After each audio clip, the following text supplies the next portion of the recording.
Hello everyone, আপনারা সবাই কেমন আছেন? আগের ভিডিওতে দেখেছেন জাল ফেলছিলাম, এটাই তার শেষের পর্ব। তো বন্ধুরা, আজকের তো একদম মাছ পড়ার নাম গন্ধ নেই। আর একদম লাস্টবার বাবা জাল ফেলার পর দেখুন কত ছোট ছোট মাছ পড়েছে। এগুলি সবই মনোপিয়ার বাচ্চা, আর তার সাথে পড়েছে ছোট ছোট বাটা মাছ।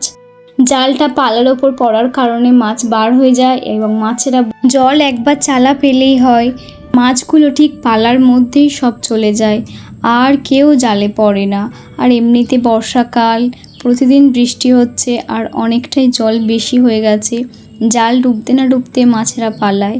আর জালে কত মনোপিয়ার বাচ্চা পড়েছে দেখুন, সেগুলো আমি নিয়ে হাতে করে ছেড়ে দিলাম। ওই মাছগুলোর সাথে জলের রিলেশন যেন অন্যরকম, জলের কাছে আসতেই যেন ওরা প্রাণ ফিরে পেল। আর এই মোট মাছ পড়েছে। তারপর বাবা জালটা নিয়ে এলো বাড়িতে, ভালো করে মেলে দিল। আর সূর্যের রোদও খুব সুন্দর ছিল। আজ এতটাই।